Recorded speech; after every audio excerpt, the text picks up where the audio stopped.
Welcome to True Crime Garage. Wherever you are, whatever you're doing, thanks for listening. I'm your host, Nick, and with me, as always, is a man that tried to amend his carnivorous habits. Here he is, the captain. Yeah, it's good to be seen, and it's good to see you. Thanks for listening. Thanks for telling a friend.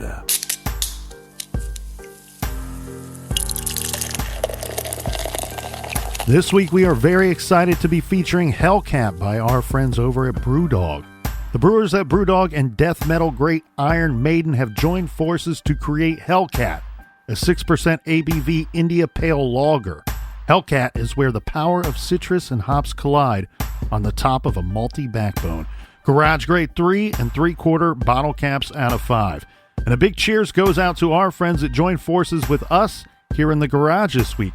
First up, cheers to Michael driving slow on the motorway in Bochum, Germany. And a big shout to Tom in Santiago. Here's a double cheers to Colin and Kelsey in Chipotle, Hawaii. And a big shout to Diane in Erie, PA. Here's a long distance cheers, Captain, to Bjarna in Copenhagen, Denmark. And last but certainly not least, we have Elizabeth in Cedar City, Utah. Everybody we just mentioned, they went to our website, truecrimegarage.com, and they contributed to this week's beer fund, and for that, we thank you. Yeah, BWERRUN, Beer Run.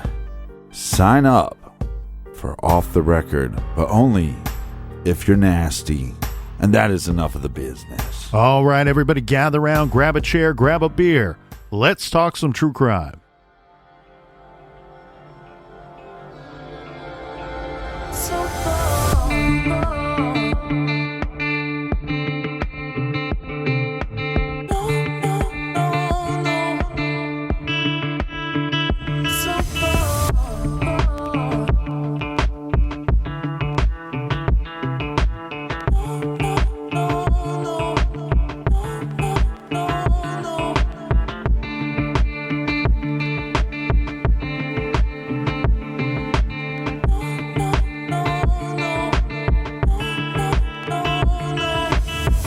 This week, in the garage, we tell the tale of a promising and popular college student, one that has seen plenty of academic success. In our true crime story, a holiday is coming up, which means a break in the college action. So this will be a chance for our successful student and their classmates to take some time off, finally getting the opportunity to take some time and spend it on oneself with a trip. This is a chance to take a break and get away. Excited for the break and for their trip out of state, our student decides to spend an evening out to celebrate. Going out to dinner, and then a little drinking and partying afterward. Evening drinks turn into late night fun, and late night fun turns into the small hours of the next day. It's 2 a.m., and things are wrapping up, winding down, and it's time to go home. And then poof, just like that, our college student disappears. Some say into the night, and others say into thin air. Longtime listeners of this show are most certainly thinking of Brian Schaefer, a promising Ohio State med student gearing up for a vacation with his girlfriend, out with his friends and having a great time, when suddenly, he's gone. And now, it's been over 15 years, and he's still gone, still missing. One night he walked into a bar, and 15 years go by, and his name and photos of him are still listed on the Charlie Project's website and the All Missing Persons database, maintained by the Ohio Attorney General Dave Yost office. But we won't be telling you the tale of Brian Schaefer again this week, because sadly, there is another student that very strangely experienced a quite similar fate. A fate of possibly never being seen alive again, or simply put, lost but never found. This week, we will be covering another missing student from another Ohio college campus. Judy Martins went out partying with friends on the night of May 23rd. And come morning, she was gone, and quite possibly lost and never to be found. This is True Crime Garage, and this is the case of Judy Martins. So far.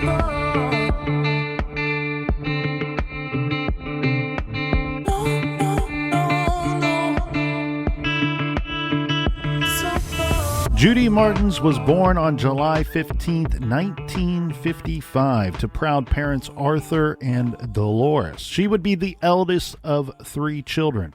All 3 children were pretty close in age, and Judy and her sister Nancy had a tight bond.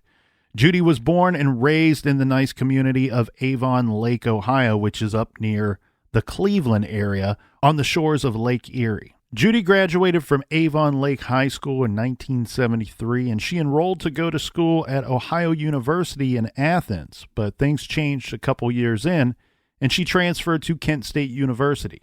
Yeah, the rumors were that she was getting homesick. Sadly, Kent State University is mostly known for the notorious Kent State shootings, also known as the May 4 Massacre.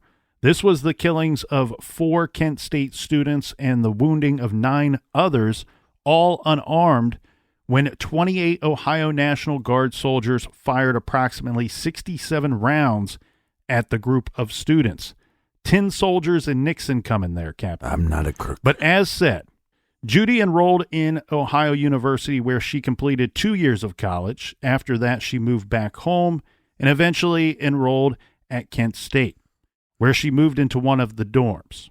Judy was seeking an art major, minoring in women's studies, and she told her parents and fellow students she wanted to be a therapist or counselor. And in 1978, she was well on her way. She was completing her schooling at Kent State, and she was a resident staff assistant at one of the all-female dormitories. This is the Engelman Hall dorm. And she was a volunteer counselor at the campus's Pregnancy Information Center. And that brings us up to the details of when Judy went missing. Yeah, so the night in question here, Captain, or the days in question here, will be the later part of May 23rd or the early hours of May 24th, 1978. Now, here is the disappearance as reported by the Columbus Dispatch, which is one of the bigger newspapers here in Ohio. And we will pause periodically to add in our own 2 cents. Or in my case, 1 cent. But the Dispatch article says, Judy was last seen at about 2:30 a.m. May 24th, 1978.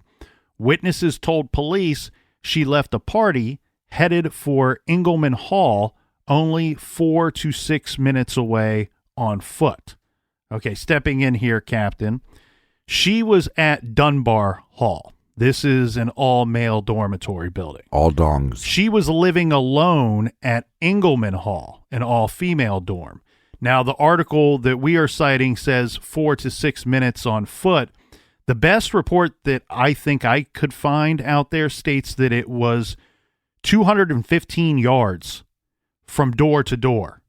So 2 football fields-ish of a walk late at night by herself. Now, this might be conflicting information. The information I get is it's about 100 yards, but the issue becomes that there's 2 entrance ways. There's a front entrance and a back entrance, so maybe that is why there's a discrepancy on how many yards away it is. Yes, and neither of us have made this walk ourselves, so obviously we're going off of different reports from different people. But I have been on the campus, though. The information I'm citing here came from the chief of police at Kent State University. But again, this is an old case, and some of this information is 30, 40 years old. Either way, it's a very small distance. Correct. Well, and one critical thing here that I think we should point out, regardless if it's 1 football field or 2 football fields in distance, is that we have a situation where Judy made this trip before. You know, this is a common thing that she would have done. She was an evening outgoing person. She was very sociable. One thing that I think we should also mention here is a very general statement of her personality, and I think this really sums her up very nicely, is it was said by her friends that Judy was very sociable and very much the life of the party after hours, but she was incredibly responsible. She was never late to school, never missed work, never late to work. She was top-notch go-getter during the day and sociable in the evening time. So again, a short walk by herself, the middle of the night, and a trip that she had done on foot several times. She was also known to ride a bicycle around on campus, and the bike is mentioned throughout our story and will be mentioned throughout our story, but it was never mentioned. I could never find any mention of this bicycle on the statement of how she was getting home that night. It's always been stated that she was walking home that night. Now, Judy was wearing a curly red wig over her long, dark hair. She was wearing, I believe you call it gaucho-style jeans, a brown and yellow blouse, beige trench coat, brown boots, and carrying a large white imitation leather shoulder bag. Okay, so the wig and her getup for that night, she was out and she was partying with friends. So she was definitely playing dress up here that night. Later, after she was reported missing, several people would say that they saw her that night and Judy was dressed like a hooker. These are their words. And I don't think that they mean that to paint Judy in any kind of negative light here, Captain. Again, I believe she was just playing dress up that night. So maybe she was telling people that she was dressing like a hooker that night. Well, and that style of jeans would have been popular in the 70s. Think of a bell bottom, but instead of them being tight and then flaring out at the bottom, they're just flaring out all over. They're flaring out all over, but they kind of look like bell bottoms at the bottom. And that's a good description. And another good description is that when we say, or she said, or her friends said she was dressed like a hooker that night, this is not like the movie Pretty Woman, streetwalker type clothing, stuff that is very revealing. This is basically funny looking jeans and a button-up shirt. Mm-hmm. The following day, Judy was supposed to travel home to Avon Lake to get her new car. When she didn't come home or didn't call home by that Friday, Dolores, her mother, called Judy's room every hour without success. Yeah, so she was supposed to go back to pick up her car, but she was going to go on a trip. Yeah, so that is one thing that I wanted to jump in here with on that story, right? Because this is one of the confusing portions of the story. Let me finish up the next two sentences of this article real quick. This is from the information from the Columbus Dispatch. It says a fellow student officially reported Judy missing on May 26th. Please note that date, May 26th, which would be 2 days after the last sighting or supposed last sighting of Judy. When her room was searched, nothing was missing. So she left behind her glasses, clothing, books, and cosmetics. Mm-hmm. Now, back to the double story there of picking up the car and or going on a trip. So again, Captain, I found this to be a little troubling. The how it was noticed that Judy was missing, because I've seen these two different stories or different versions of what Judy was supposed to be doing on the 24th or the 25th. And this was one of my questions when I met with one of the law enforcement agencies still investigating Judy's case. So there's some good news there, right? This case is still very active. Mm-hmm. You mentioned a trip to New York. So there was two stories. One that she's going home to pick up a car. The other story is she was going with two of her friends from Kent State to go to out of state to go to New York. And I asked law enforcement, since we know that Judy didn't have a car on campus, she rode that bike most places. And her family says her family's words were that she was returning home to get her car or a new car. So my question for law enforcement was, well, who was going to drive her to get to Avon Lake to retrieve that vehicle? Because obviously I think that would be my number one suspect, because whoever that was not the same person that reported her missing, to my knowledge. Now, the Memorial Day weekend was coming up, and Judy Martins had planned a trip to New York with two friends. And I believe some of the confusion here is possibly that maybe both stories are accurate, that she would be doing both, as we are talking about having 5 or 6 days when she could achieve both of these events. Yeah, so possibly my schedule's lighter at this point. Let me go pick up my car. I'll bring it back to campus, and then when we go on the road trip, we're going to take my vehicle. Yeah, because what I was told was, no, we didn't have any information that she was coming home. But again, the article in the Dispatch, those are the family's words. So that portion, there has to be some truth to that, to me. And then the law enforcement version is that New York trip has always been something that they were investigating. The thing here, though, we need to remind the listeners that are not familiar with the state of Ohio, we're talking about an hour and 15 to maybe an hour and 30-minute drive from the college campus to Avon Lake. So this is something that she would, if she was going to go home, she would need someone to drive her there. Now, we have Judy's siblings weighing in the article and saying wearing contact lenses when she vanished. They say no way would she have left her eyeglasses behind. This is Steve Martins, her younger brother, and saying that she rarely went anywhere without makeup, according to her sister. So remember, it was quickly and easily determined that nothing was missing from Judy's dorm room, leaving behind her glasses, clothing, books, and cosmetics.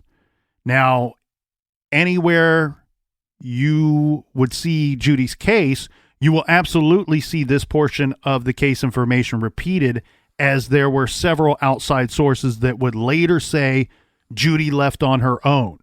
The family says no. Her family says no, and I say no, but we will examine the mysterious details of those claims as our case unfolds. Okay, so she's at this party, and when we say party, loose terms, right? Because it wasn't like there was hundreds of people there. She was in another dorm, having a couple drinks with people and hanging out there. Correct. And I think to call it a party really is something that just confuses the matter a little bit more. I would not describe any of these goings on to be any type of party. They may have had a drink or two and may have called it that, or maybe she went to the dorm thinking she was going to a party, and it was just, as you said, hanging out with a couple of people. It was a little bit of room jumping or going from dorm to dorm, and we have some more details on that. Now, the article goes on and says the week after she goes missing, her family, the Martin family, had a sit-down meeting with Kent State President Brad Golding, and they say that they left this meeting unimpressed. Judy's sister, Nancy, said she believes that the university was still rebuilding its reputation after the May 4, 1970 incident and didn't want any type of negative PR about their college campus or their college. Right. And Steve Martins agrees, saying, quote, "What was disappointing was the way that the investigation played out. The university didn't want a whole lot of press," end quote. And we've talked about this with Brian Schaefer's case, but it's more obvious here, isn't it? No, because it's a different time period. Obviously, back then they're going, hey, we don't want, if we talk about this too much, we're going to get more newspapers. We don't want the big newspapers to talk about this. And Brian Schaefer's case, when you looked up medical student missing Ohio State, it was flooded with the first few pages of Google. That's all you could find. Mm-hmm. Within a few days, once you typed in Ohio State student missing, it didn't show up. The university was able to bury it in Google searches. And so just look, if you're in a state and you hear about a college student going missing, Google it, and you'll find within a week that university has took control of the Google searches to make sure that those stories get buried. So when Johnny from Iowa gets a letter saying he can go to the Ohio State University, they want to make sure when that parent Googles or searches for the Ohio State University that something from the actual university pops up. Well, yeah, your kid's going to go off and be living elsewhere for the first time, not under your roof. You don't want mom and dad, or mom or dad separately or together, don't want to send, their daughter or their son off to what they believe might be a dangerous place. Right. And if the first thing that they Google about that college is missing or person, murdered, then some red flags get thrown up there. Arthur and Dolores, speaking of parents, the Martins kept faith, according to this article, kept total faith in the police, Nancy said, and never hired a private investigator because they thought it would make the police upset. Nancy believes investigators assumed Judy left on her own and broke contact with the family. That's a mistake. I'm going to say this. I base my reputation on this. You have a missing person case, immediately hire a private investigator. But you're not trying to hinder the investigation at all. You're just going to be doing your due diligence. And the thing here in this case, Captain, I see a situation where the case got hindered, the investigation got messed up very early on, and it became a confusing and complicated case very early on, unnecessarily. Like there were steps that could have been made that would have made this investigation a little easier. And speaking of which, let's dive into the investigation and search for Judy, because Judy leaving a party at 2 or 2:30 a.m. to walk a short distance home and never making it there is obviously not the whole story. There is much more detail to it than that. But the investigation really was just a poorly conducted investigation from the beginning, and this was for several reasons. The first was, this was really an uphill climb, in my opinion, for the Kent State Police. Because years later, and this would have been from information I found from 1983, so 5 years after she went missing, we have Kent State Police Chief Robert Malone saying on record, "This is the only case that we have had at Kent State of a missing person who could not be accounted for." He says, "I know it's the only one since 1973 when I came on board." So now a 10-year span, 73 to 83, according to Robert Malone. Now, we need to keep in mind, Robert Malone was not the police chief in 78 when Judy went missing.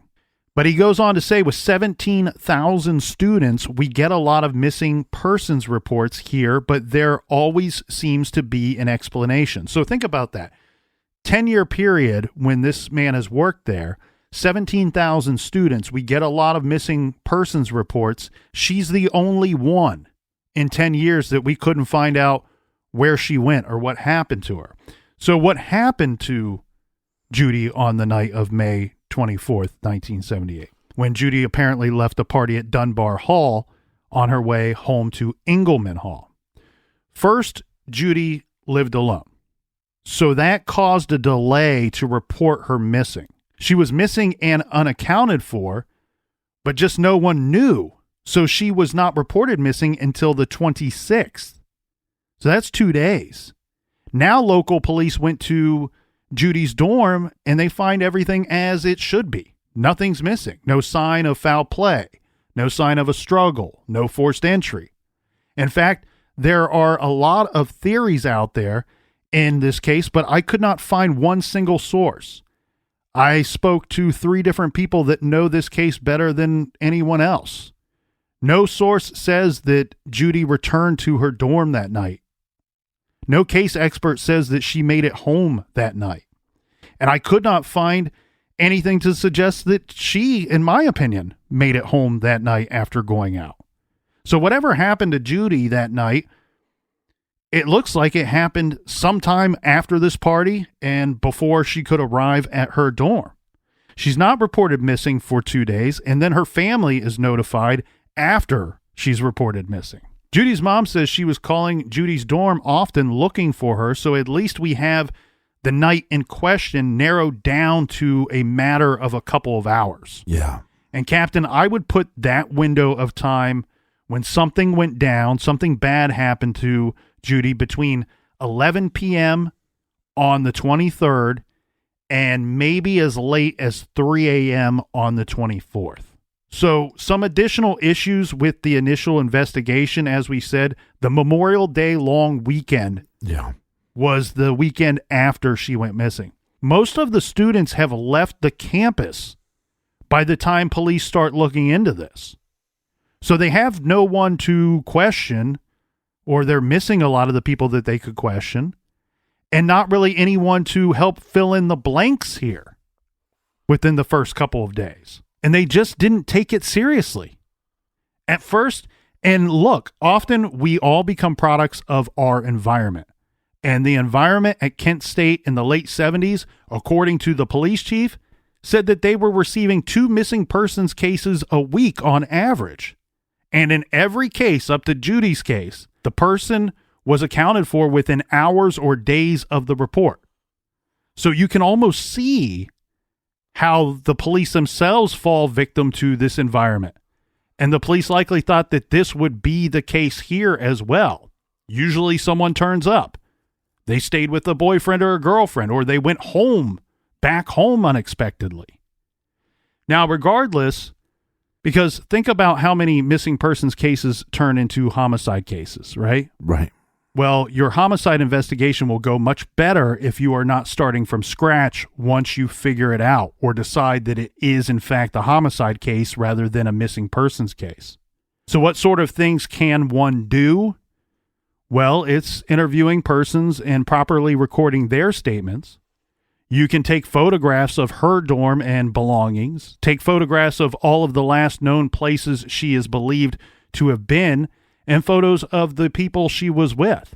Did any of them have any noticeable scratches or injuries? None of that happened in this case. So really, this is just an all-out difficult situation for the investigation as we can view it 40 years later. And to make matters worse, according to Kent State, they lost or destroyed the case file. Oh, that's awful. This is due to some bullshit records protocol. Hey now. And it's believed in the year 2000 that they got rid of the file. In the year 2000. Now, sometimes, too, in these older cases, Captain, you find that the lead detective took the file home or the police chief took the file home, but for whatever reason, when the case was being looked at again, and this would have been in the last 10 to maybe 15 years, when they were looking at this case again by a different agency other than Kent State Police, well, that's when they learned that the Kent State Police file no longer exists on this case. But some smart people did do some smart moves. One, Judy was reported missing in 2 jurisdictions, right? She was reported missing where she was going to school, and 2, she was reported where she was from. So she's reported missing in Avon Lake as well. So Avon Lake was investigating this case as well, and they had a file of their own that, in air quotes, survived. And we managed to get a copy of the file that still exists.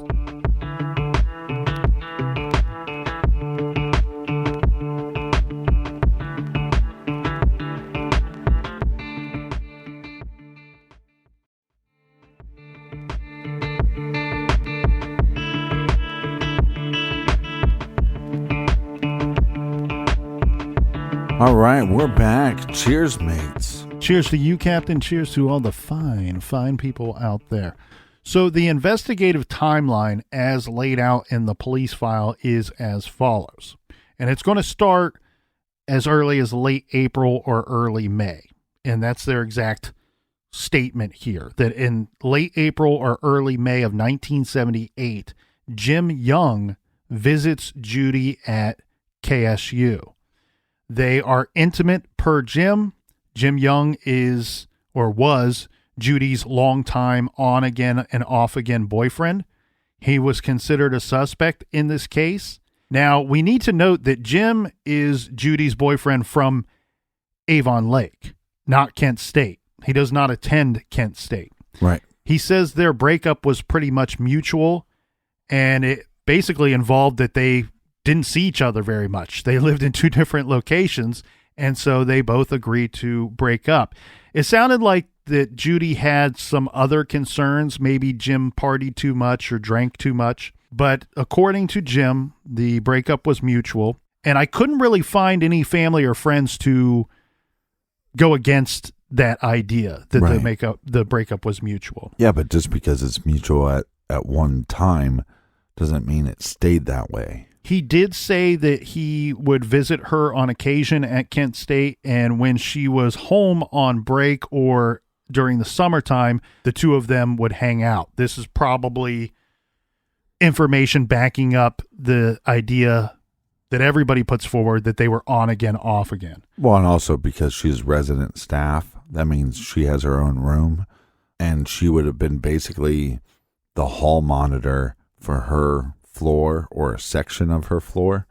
So it does suck that we don't have a roommate that is able to back up Jim's claims. What we do have, though, I want to kind of go out of my way to point this out, is it sounds to me, Captain, like her family, her remaining family, and the friends that she had at the time are backing up to police what this young man was saying. Now, we should, though, make mental note of two things. One, his name, because we're going to be going through different names and different people during this timeline.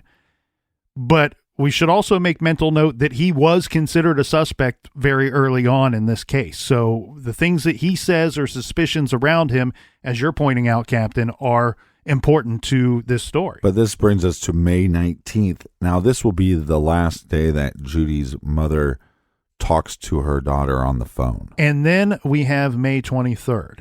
So note, she disappeared on either the 23rd or 24th. This is the last time that Jim Young, the former boyfriend, or John Young, says that he talked with Judy on the phone. Now, at 1 p.m. approximately that afternoon, James Kratchik reports seeing Judy in the Prentice Hall cafeteria sitting with another student named Kevin Greer.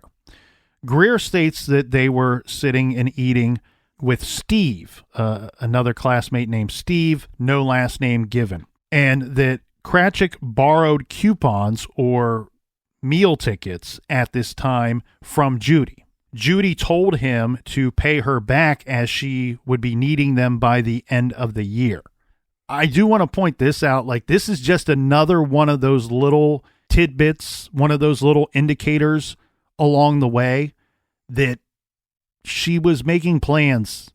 She probably wasn't planning on taking off, or Right. at least a statement of, hey, yeah, I'll give you a meal ticket or two to cover you for today, but I need these back before the end of the year. Well, it's similar like with the Brian Schaefer case. A lot of people go, well, why would Brian go missing from a bar? When you look at the Judy Martins case, okay, she leaves this party, let's say roughly around 2, but nobody was in her dorm room for multiple days. Correct. So we don't know if she made it back to her dorm room. So maybe she made it back, and maybe on her answer machine, if there was one, she had a message from some guy that she had a crush on it that said, come out to California. And she decided to leave without a car. But we don't know that. All we know is that there wasn't really anything disturbed in her dorm room. Right. And just pointing out that there's nothing to indicate up to this point that she wasn't planning on doing anything other than attending school for the remainder of the year. Right. So this brings us to about 3 p.m. that day when Judy leaves a note for Charles Neville in his room, and the note says that she stopped by when he was not there. Now, I'm not certain here, Captain, but from what I gather, Charles is a popular dude and may have been considered quite the catch back then. So Yeah. I'm not sure if they were just friends or if there was something there. But according to the investigation, she dropped by roughly around 3 p.m. that afternoon, leaving a note for Charles. That evening, Judy goes to dinner with one of her good friends, and her name is Robin. After dinner, this is approximately 8:30 p.m., Judy leaves her friend Michelle Morgan's room, telling her that she was going to see Charles Neville. She said she might stop back at the room after leaving Charles's place. Now, Charles lives in the dorm rooms, as almost everybody that we're going to be mentioning did at the time. Right. Kent State, for example, is not a highly commuted college. A good majority of the students live on campus. At approximately 11 p.m., This is where I think I really start to call things into question. But this is the information that the police have collected over the years. At approximately 11 p.m., Judy leaves her friend Robin's room in Engelman Hall dormitory. She tells her that she is going to Charles Neville's room. After that, Judy arrives at 233 Dunbar Hall, stays there with Charles Neville's and John Beckany. This is in John's room. Judy removes the wig, sunglasses, and trench coat at this time. Remember, she's playing dress up that night. Again, around 11 p.m. approximately, this is per Kevin Greer, who we've already mentioned, Judy stops by to see if Bernie Caffrey would be there, but he's not home. So she talks to Bernie's roommate, Leo Robe, for a minute or two, and then goes to Charles Neville's room. Leo Robe says Judy was dressed, quote, like a hooker. Okay, so the important thing here, though, to me, Captain, is now we have multiple independent witnesses placing our missing person in Dunbar Hall, in the Dunbar Hall building. Again, this is the male dormitory. Yeah, this is an all-male dormitory. So that doesn't seem to be really in question, right? We can question what was going on or how things went down after this, but it's not a question that she was there in that building at 11 o'clock and a little bit afterward. Yeah, but here's what we don't know, is we're getting this information from Robin, right? No, this information is coming from all kinds of different sources, independent sources. So this is statements from Charles, from Robin, from James, every person that we've mentioned so far on the 23rd, all this information is coming from them. Yeah, but if you, that's why you should let somebody finish talking. But this information is coming from Robin, it's coming from Charles, right? What we don't know is what were Charles' initial statements. I'd be interested to know that. I'd be interested to know if they said, hey, well, we believe that she visited you on the night she went missing. And he said, I don't remember. Or, I know I don't think she did. And then they got information from Robin and said, hey, well, we got information from Robin that she headed towards your dorm. And then we got information from this other person that she was here. And then he comes forward. You see what I'm saying? Like, we know what their statements are, but we don't know exactly how they got them. Yeah, that's cool. And the thing here is, it's not really them coming forward. You know, I know what you mean by that, but I always kind of hate that statement. Yeah, right. Because it sounds like they went up and called the police station or knocked on the front door and said, hey, I got a story to tell. This is Kent State Police going around and asking people, did you see anything on the 23rd? Did you see anything on the 24th? And you're right. We don't know the exact wording of questions that were first fired at any of these individuals. But from my understanding and the way that the information that we received reads to me is that these are all their initial statements when first asked about that night. And if anything changed when they were questioned at a later date, right, it's noted in the information as well. But also what's interesting too is we have this isolated space that you would think, and we were kind of talking about this off air before we started recording, was this is 78 smoking in the 70s. You could smoke in the hospital buildings. Not all hospitals, but a lot of them you could. You were smoking in a lot of the schools. So if I had to make a wager here, I would put my money on smoking was allowed in the dorms. Yes. And I think that becomes a big key here, because if it wasn't allowed, but there were still a lot of smokers, that you would have a gathering outside of the male dorm room, even though it'd be late, but college students stay up pretty late. So I think there would have been more eyewitnesses. So if somebody would say, hey, they were smoking in the dorm room, I'd go, well, there's probably not going to be a bunch of people gathered outside, or less people gathered outside to be eyewitnesses once she left the all-male dorm rooms. Well, and smoking or non-smoking aside, you're really hitting on something I think that's important here, Captain, where you're right. this is May. It was a warm night that night.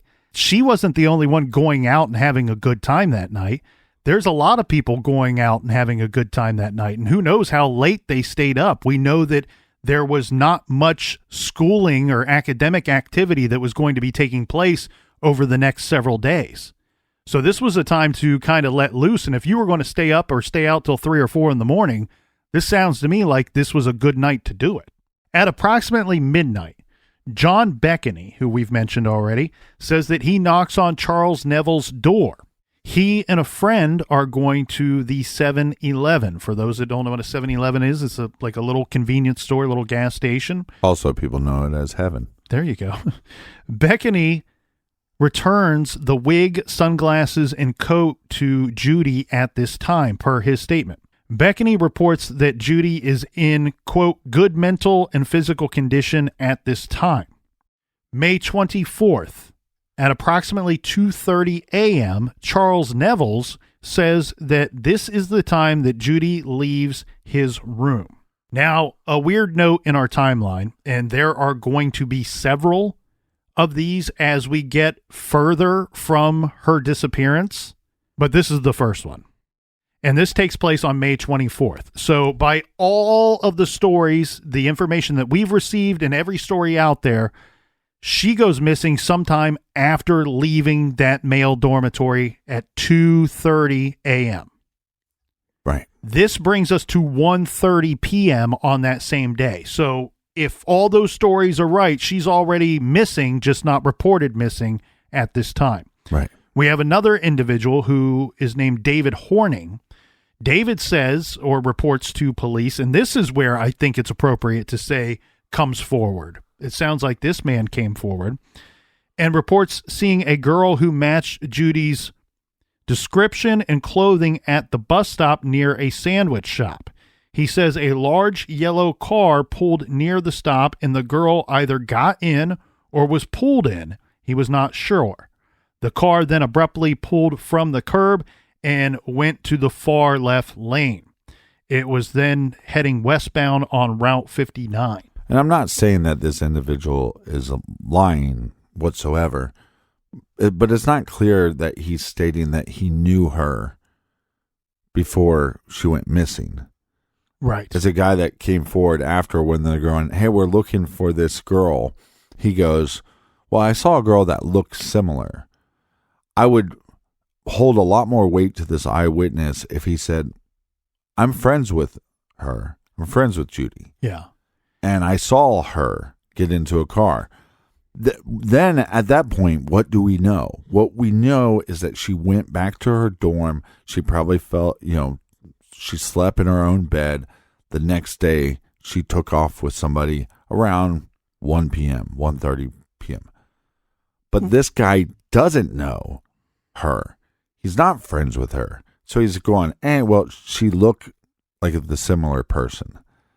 And so we have no clue if she ever made it back to her dorm room.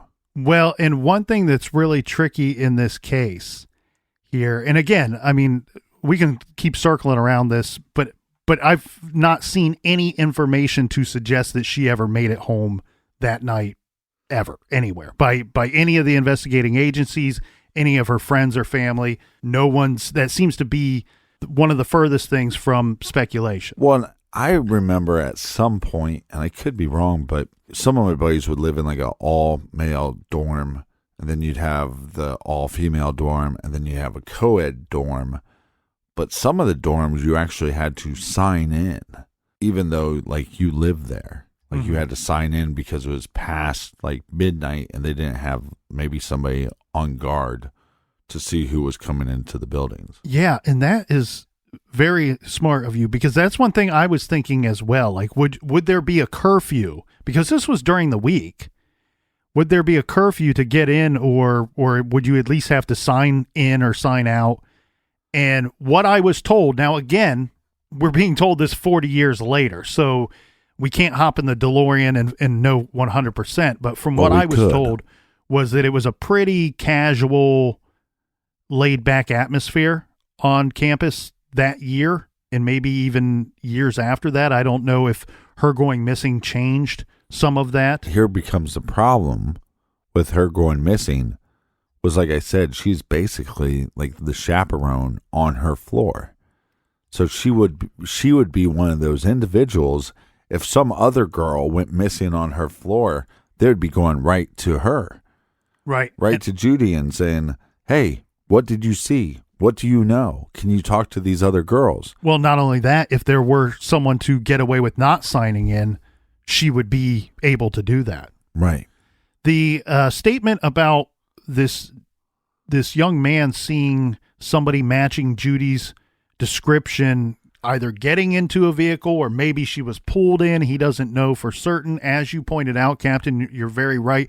He's coming forward after he's seeing missing persons flyers. And one thing that I thought was amazing about this case, we always have these little very unique details in each one of these cases. You would think that at some point here in the garage, after you've covered several hundreds of cases, that at some point they just start becoming carbon copies of one another. Where in Judy's case, it was interesting to me that the story on the surface is very similar to Brian Schaefer's. But then here we have this interesting, unique portion to her case where she's playing dress up the night that she goes missing. Right. How freaking weird is that? So they all become an amalgamation of like a bunch of different cases. So when he says the statement in the police file is someone matching or someone matched Judy's description that this vehicle, which description is it? Is it the description of her playing dress up that night? That's a great point. Or is it the description of her? Because she looks very different that night than she does the rest of the days. And that is one thing that I found bizarre about this case, because some of the missing persons flyers only had the picture from her from that night where she's wearing a freaking wig. This is a young, beautiful college student. And she looks quite a bit different. She looks quite a bit different in both of those images. To me, that's my opinion. And we'll post all those photos on social media. So follow us on Facebook, Twitter, and Instagram at True Crime Garage if you want to see those photos. The missing persons flyers in this case that I liked the best, or that I thought carried the most weight, were the ones that had a recent photo of her as she would regularly look, and a photo from that night, because I think it's crucial here when you're looking for someone. This is how she looks when she's not in her little disguise or playing dress up that night. But these are the items that we expect to be with her, or items that we might want to find because we can't locate her. Well, and like you said, in her dorm, there's no wig, there's no glasses, no fake leather purse. Right. Now, to me, that's more evidence that I can lean towards the fact that she never made it back to her dorm. Right. She's wearing contacts that night. She's wearing sunglasses. None of those things are ever found in her dorm. Now, it's 2 days later, as we said earlier, but it's at 4:35 p.m. when the actual missing persons report is filed by a Michelle Shabbat, I believe is how you say her last name. I probably got that wrong. The report was taken by Detective Brandon of the Kansas. The report was taken by Detective Brandon of Kent State University PD. Then Judy is reported missing to Avon Lake PD at about this same time. This is a weird part to the case as well. May 27th, the day after she's reported missing, Judy's camera is secured. This is by the Kent State PD. They obtain her camera. Pictures show how Judy was dressed that night. So this is interesting because we have the photos of Judy from the night that she went missing. So how she looked that night and what she was wearing, the wig and all that. And what is missing from the police information here, though, Captain, is, and this is really anyone's guess, where and from whom did they get the camera? Again, everything we have says that she didn't come home that night. So did she leave this camera with one of her female friends or a male friend after dinner? Or was it recovered from, a female friend's dorm or a male friend dormitory room? Well, We just don't know. It's an answer that I would love to have.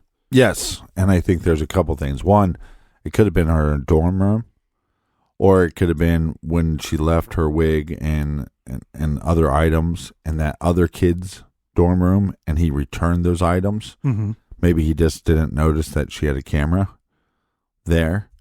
And here's why I question that it could be from her dorm room. Is it possible that she had this outfit, took some pictures of her in this outfit at some point in time, and then just went, hey, I'm going out to have fun tonight, have a couple drinks with my buddies before I go on this trip, and I'm going to put on my zany outfit. You're right. I'm with you. I think that from the information that I've seen, it sounds to me like there's a high probability this wasn't the first time that she wore that outfit or the wig or some version of such. But the other thing, too, is we know she was back at her dorm building after dinner hanging out with different friends that she didn't go to dinner with. So when we say she didn't go back to her dorm that night, I really want to underline and echo what we were saying earlier, that I mean that once she went to the male dorm building, that she didn't go back to her dorm that night.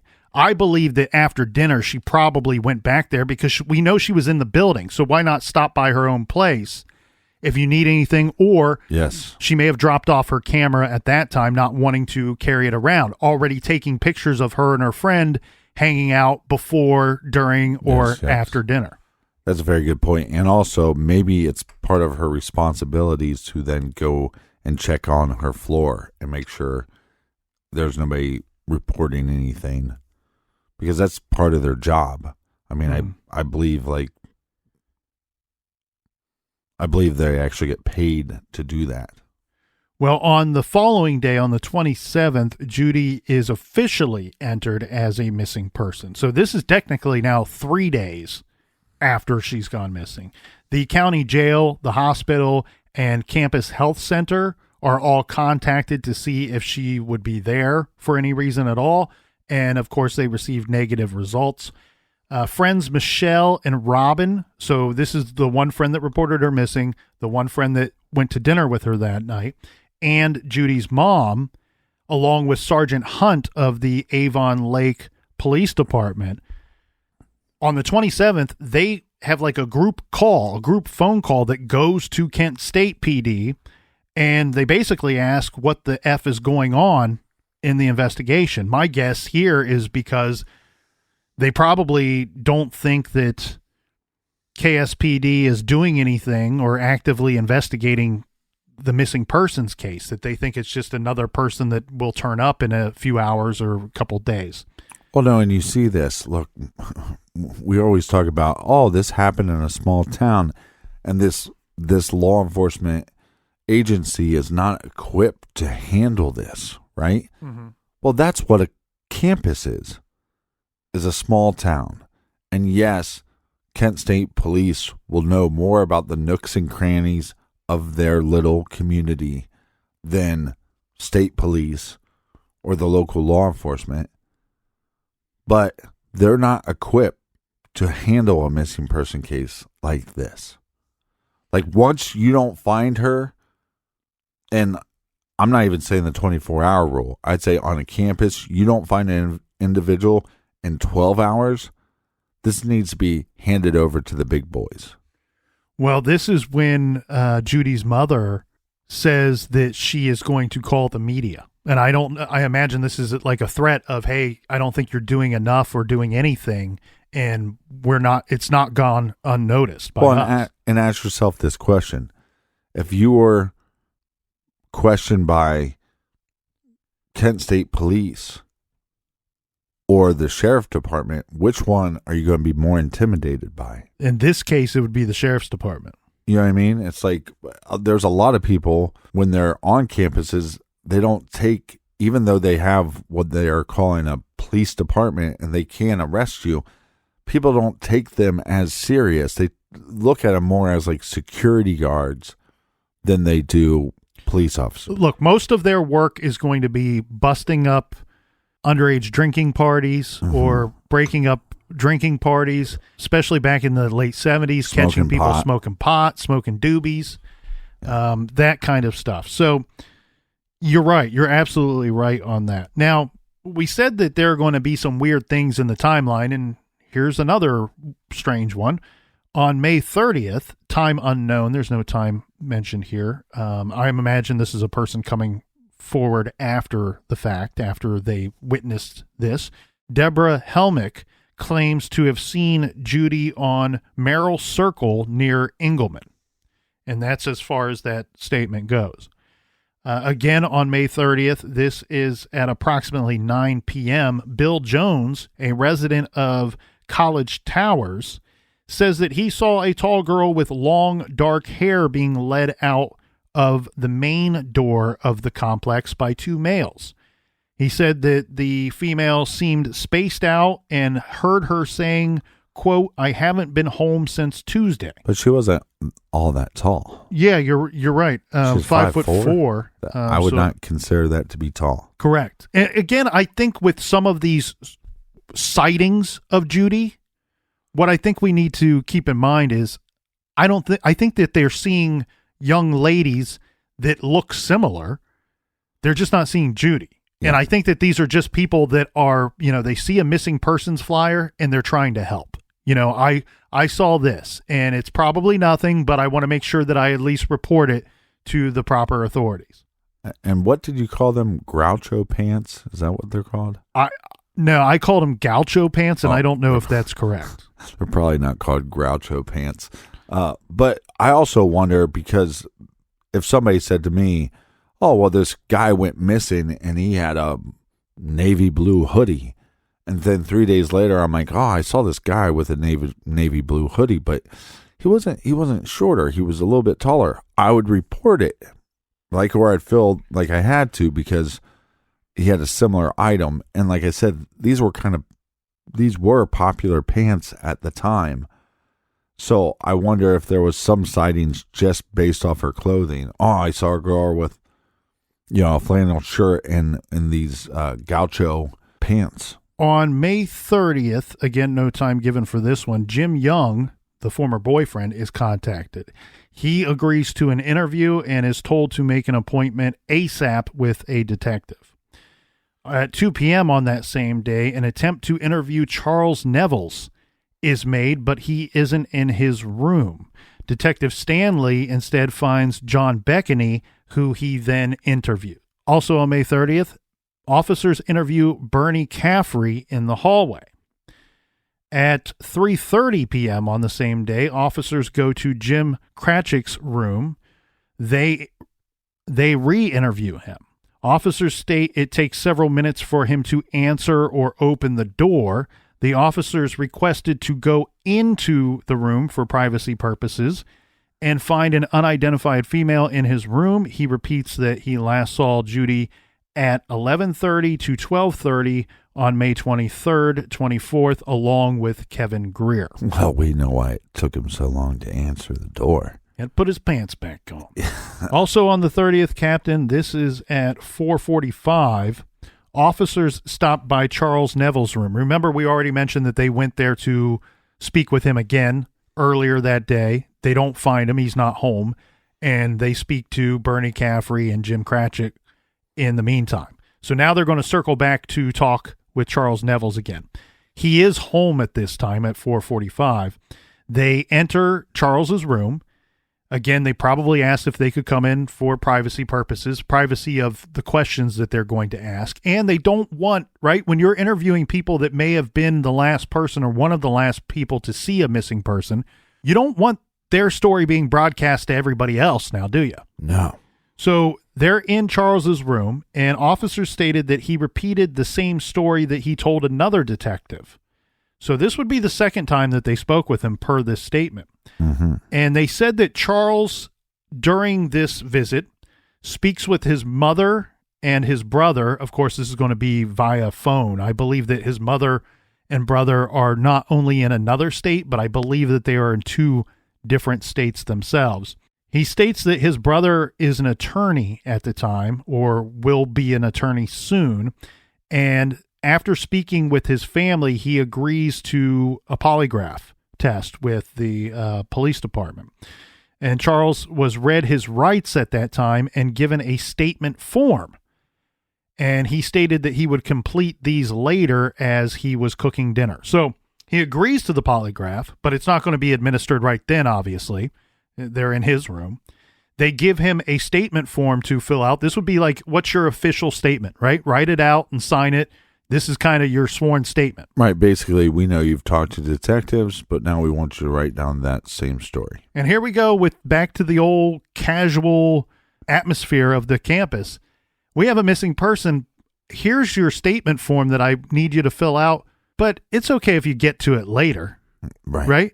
Like, we don't want you to burn your dinner here, Charles. Or your dong. Why don't you finish cooking, have your dinner, have a nice night, and give us a call when you've completed the form. And my problem with this is he's a person of interest, because we're talking about what's happening 2 days after she possibly goes missing.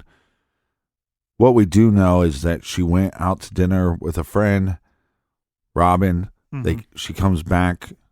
She's in her dorm building. We know that because we have two different individuals stating that they spoke with her there at that building. And these are two people that didn't go to dinner with her. Yeah. So is it possible that she stopped by her room to freshen up or to change clothes or to grab something and then head over to this Charles guy's dorm?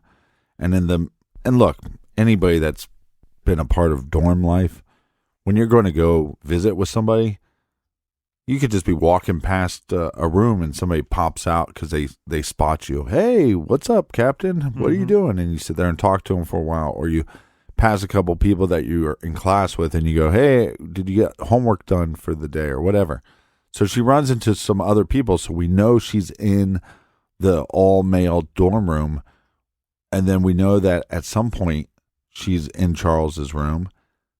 We know at some point she's in somebody else's room, and then she goes back to Charles's room. Yep. And this is per Charles Neville's and per these other individuals as well. And those were the good old days when you just open up the door to your room, and on a night where there's a lot of activity and people out and about, you never know who's going to drop in, who you're going to see, or when a party's going to bust out in your place. Yeah, until you get labeled icky, flicky, flicky, and nobody wants to talk to you anymore. So again, she's in the male dorm room. We don't have anybody that places her back into her dorm. We don't have anybody that places her outside heading towards her dorm room. So look, then these individuals, Charles, John, Jim, Bernie, and Kevin, they all become persons of interest, and we need to know if their stories line up or if any of them have any nefarious background. I think that's the starting point of the investigation. But like you said, they're already going about it in such a lackadaisical manner. And to top that off here, Captain, this will not be the end of the weird activities or the strange events that will take place in this timeline.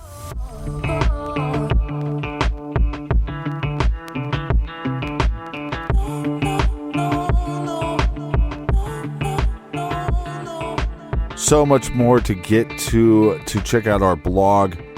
Go to truecrimegarage.com and please join us back here tomorrow in the garage. Until then, be good, be kind, and don't litter.